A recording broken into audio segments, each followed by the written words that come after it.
I didn't know whether or not to call this Jim Prophet beating down a straw man, because it might technically be considered a straw man because I'm making this video, but it's not really a straw man because you know there are people stupid enough out there to make this argument, and in fact I have proof that someone made it just recently, which is why I'm making this video. This straw man in particular is about how some right-winger, or at least a right-wing sympathizer, because any authentic communist would not say something so idiotic, says, if communism ever were to happen, who would decide who gets what job? As if to imply that you won't have enough demand or supply for something. Missing the entire point of Marxist theory. Rather than point out the logical fallacy of that question, I first want to ask you, are you doing the job that you would like to do now? No? Well, if you're going to have to work a job that you don't like, shouldn't you at least get your necessities met? Shouldn't you at least be able to have healthcare on demand? Shouldn't you at least be able to have, a house, food, things like that? Shouldn't you be able to have all your needs provided, and maybe even your wants provided, without any sort of struggle whatsoever, if you're gonna have to work a job that you fucking hate? Shouldn't that be at least be the minimum you get out of giving your labor to our society and maintaining it and keeping it afloat, and so you get everything you could possibly need? Isn't that a fair trade-off?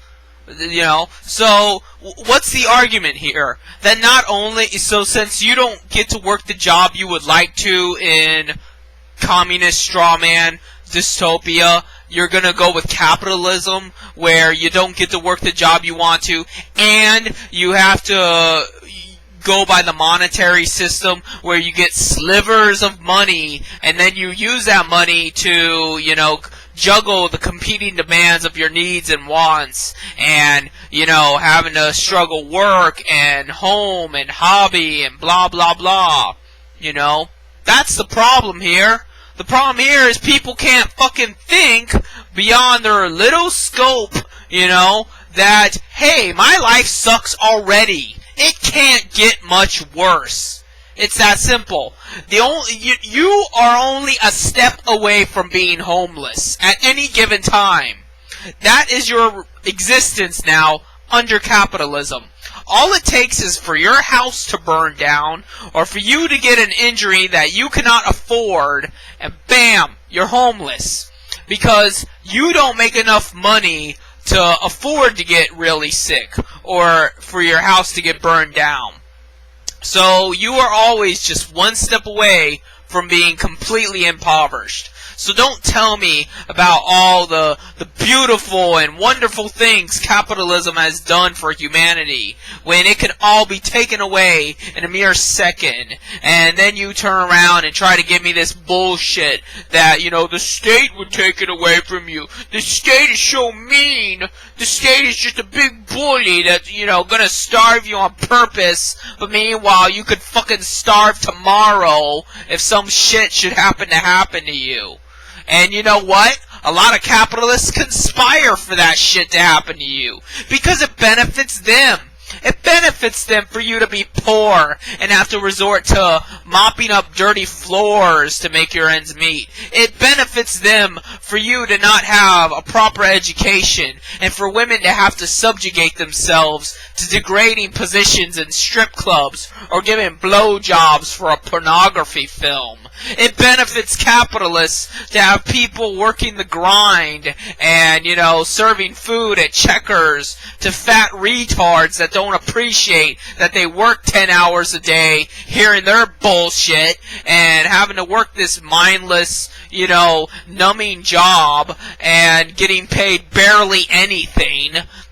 And they could get machines to do it, but then they would have a bunch of people without jobs, and they can't quite have that, not because they care about you, but because 10 million people without jobs is a good way to start a violent revolution, because they don't have food to eat, they have nowhere to go, no purpose in life. Guess what they're gonna do? They're probably gonna start burning shit down. Burning the capitalist shit down. So, they have to make you do something, but nothing that would make you particularly useful, nothing that would make you particularly proud of yourself, nothing that would particularly make you any threat to them. So, there's your answer. Your answer isn't whether or not you would get to do the job you would like to in communism. It's the fact that, what is capitalism doing for you now? Because you know what? In a communist scenario, you wouldn't have to work the job you would like or not like, because it wouldn't be about that. The fact is that we would allocate the resources in such a way where machines would do most of the jobs we don't like, because right now they could do that. We have the technology to where machines could do most of the dirty work for us. And whatever shit a human would have to do that they don't like would be menial in comparison to now. So it's a moot point. Because whatever communism, whatever is bad about communism is even worse with capitalism. It's just that simple.